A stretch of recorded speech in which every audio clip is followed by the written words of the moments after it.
Hello प्यारे बच्चों, मेरा नाम है शुभी त्रिपाठी और आज हम पढ़ने जा रहे हैं ज्योग्राफी के एक बहुत ही प्यारे और इंटरेस्टिंग टॉपिक के बारे में, जिसका नाम है लेयर्स ऑफ एटमॉस्फेयर, यानी कि वायुमंडल की विभिन्न परतें। वायुमंडल में कितनी परतें होती हैं, आज हम उसके बारे में पढ़ेंगे। तो सबसे पहले तो ये समझते हैं कि एटमॉस्फेयर क्या है। एटमॉस्फेयर जैसे मान लेते हैं हमारा अर्थ है, तो हमारे अर्थ के चारों तरफ गैसेस की परतें होती हैं जो एक ब्लैंकेट की तरीके हमारे अर्थ को कवर करती है।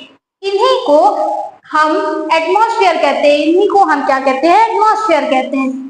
तो अब हमें ये पता चल गया है कि एटमॉस्फेयर क्या होता है। अब हमें क्या सीखना है कि एटमॉस्फेयर में जो लेयर है वो कितनी होती है, उनका नाम क्या है और वो क्या होती है।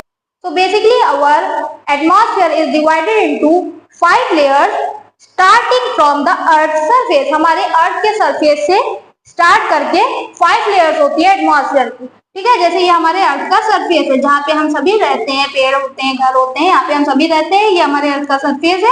इससे 20 किलोमीटर ऊपर जाएंगे तो हमें ट्रोपोस्फियर मिलेगा। ट्रोपोस्फियर यानी कि क्षोभमंडल।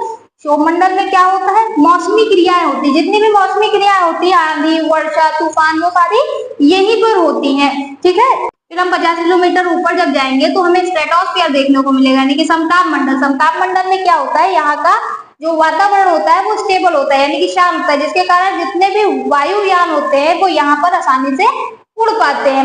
उसके अलावा यहाँ पे ओजोन परत देखने को मिलती है। ओजोन परत होती है, ओजोन परत क्या करती है, जो सूर्य से निकलने वाली खतरनाक यूवी रेज होती है वो सोखने का काम करती है। उसके बाद जब हम 80 किलोमीटर ऊपर जाएंगे तो हमें देखने को मिलेगा मध्य मंडल, यानी कि मेसोस्फीयर। यहाँ क्या होता है, यह -100 डिग्री के साथ सबसे कोल्डेस्ट लेयर है। -100 डिग्री के साथ सबसे कोल्डेस्ट लेयर है। उसके अलावा जितने भी उल्कापिंड होते हैं वो यहीं पर नष्ट हो जाते हैं अर्थ में एंटर करने से पहले। जितने भी उल्कापिंड जो कि स्पेस से आते हैं वो यहीं पे नष्ट हो जाते हैं अर्थ में एंटर होने से पहले। उसके बाद जब हम 600 किलोमीटर ऊपर जाएंगे तो हमें देखने को मिलेगा थर्मोस्फीयर, यानी कि ताप मंडल। यहाँ क्या होता है, यहाँ आयन मंडल भी पाया जाता है, यानी कि आयनोस्फीयर। आयनोस्फीयर क्या करती है, जैसे बच्चा भूखा होता है तो हम क्या करते हैं, उसको खाना खिलाते हैं। जब हम उसको खाना खिलाते हैं तो वो क्या करता है, चार्ज अप हो जाता है। जब वो चार्ज अप हो जाता है तो खेलता है, कूदता है, पढ़ाई करता है, अपनी गतिविधियां करता है। वैसे ही जो आयनोस्फीयर होता है वो सूर्य की किरणों से चार्ज अप हो जाता है। तो जब ये सूर्य की किरणों से चार्ज अप हो जाता है तो इसके जो पार्टिकल्स होते हैं वो एक जगह ठहरने के बजाय इधर उधर भागने लगते हैं। ये पार्टिकल्स इधर उधर भागते हैं। तो बेसिकली जो आयनोस्फीयर के पार्टिकल्स होते हैं वो सूर्य की किरणों से चार्ज अप हो जाकर उधर घूमते हैं, जो कि हमारे रेडियो सिग्नल्स को पहुंचाने में बहुत ही सुटेबल होते हैं। यानी कि जितने भी रेडियो वेव्स होती हैं वो यहीं से टकराकर वापस आती है, जिसके कारण हम मोबाइल, टीवी वगैरह यूज कर पाते हैं। उसके अलावा ये सबसे हॉटेस्ट लेयर है, सारी लेयर्स में से सबसे हॉटेस्ट लेयर है।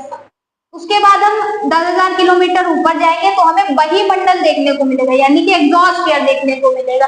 एग्जॉस्फीयर यहाँ पे भी, यहाँ अब वही चीज है, यहाँ का वातावरण भी स्टेबल होता है, यानी कि यहाँ पर भी शांति रहती है, तो यहाँ पर सैटेलाइट वगैरह रहती है।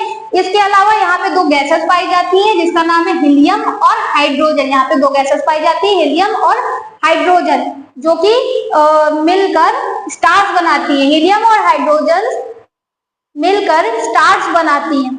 थैंक यू प्यारे बच्चों, अगर अच्छा लगा हो तो कमेंट जरूर करना कि नेक्स्ट किस टॉपिक को एक्सप्लेन किया जाए।